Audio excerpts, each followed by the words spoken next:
नमस्कार, आपके साथ हूं मैं खुशबू मनोरमा मिश्रा और आप देख रहे हैं इंडिया न्यूज। कानपुर की सड़कों पर जब 10 करोड़ की लैम्बोर्गिनी मौत बनकर दौड़ी तो लगा कि कानून अपना काम करेगा, लेकिन जैसे जैसे घड़ी की सुइयां आगे बढ़ी, इंसाफ की रफ्तार सुस्त और रसूख का खेल तेज होता गया। पहले पुलिस ने कहा बेटा चला रहा था गाड़ी, फिर बाप ने कहा बेटा नहीं ड्राइवर था पीछे, और अब सबसे चौंकाने वाला मोड़, जिस पीड़ित को न्याय चाहिए था उसने रसूख के आगे घुटने टेक दिए हैं। क्या वाकई चंद नोटों की गड्डियां चश्मदीद गवाहों और सीसीटीवी फुटेज से ज्यादा ताकतवर हो गई है? आज हम सिस्टम से पूछेंगे, क्या गरीबों के लिए न्याय का रास्ता सिर्फ समझौते की टेबल से होकर गुजरता है?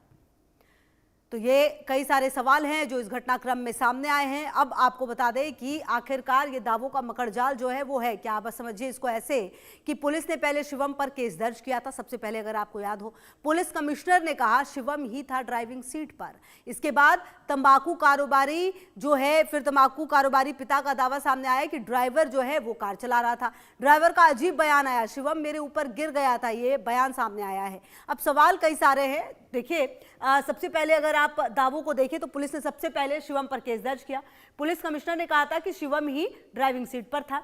फिर तंबाकू कारोबारी पिता का दावा हुआ कि ड्राइवर जो है वो ड्राइवर चला रहा था कार। अब ड्राइवर का अजीबोगरीब बयान आया कि शिवम मेरे ऊपर गिर गया था। सवाल यह है कि सीसीटीवी में कार के अंदर कोई दूसरा शख्स क्यों नहीं नजर आया? ये तो सबसे अहम सवाल है। बाउंसर्स ने भीड़ को हटाया, शिवम को गोद में उठाया। हादसे में 6 लोग आपको बता दें कि गंभीर रूप से घायल हुए थे।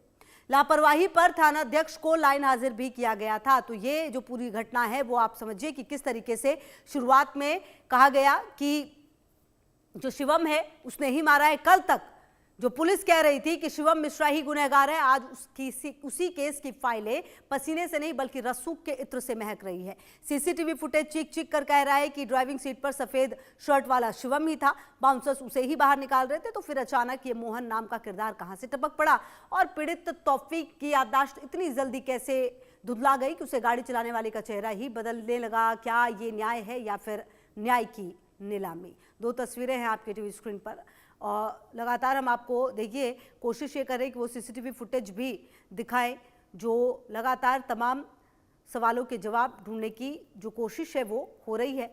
और फिलहाल अब ये है कि इस पूरे मामले पर जो सब कुछ है वो पलटता हुआ नजर आ रहा है। न्यायालय का अभी हमने जो ड्राइवर था मोहन, उसने अपना आत्मसमर्पण प्रार्थना पत्र माननीय न्यायालय के समक्ष प्रस्तुत किया है। माननीय न्यायालय ने उस पर सुनवाई की है। सुनवाई के लिए उसको रिजर्व कर लिया है। अब जो भी आदेश होगा वो आपके पास में हाफ एन आवर में आपके सामने होगा। वो विवेचना का विषय है। गाड़ी कौन ड्राइव कर रहा था, कौन नहीं ड्राइव कर रहा था, वो विवेचना का विषय है, वो उनका पार्ट है।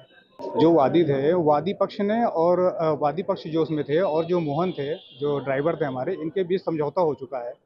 और उस समझौते में मतलब उन्होंने ये कहा है कि हमारे जो भी थोड़ी बहुत इंजरी हुई थी और जो भी हमारी गाड़ी को कुछ उसमें चोट आई थी तो उसका डेंट लगा था, उसका सारा हमें जो है खर्चा मिल चुका है। तो इस बात को उन्होंने पहले हमसे समझौता कर लिया है।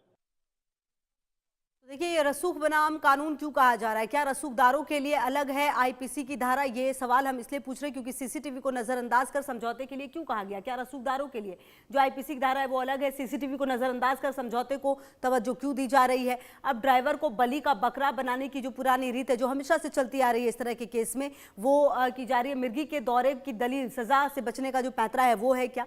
बाउंसर्स ने पुलिस की मौजूदगी में कैसे धमकाया है, यह भी बड़ा सवाल है। पुलिस की थ्योरी और पीड़ित के बयान में विरोधाभास भी नजर आ रहा है।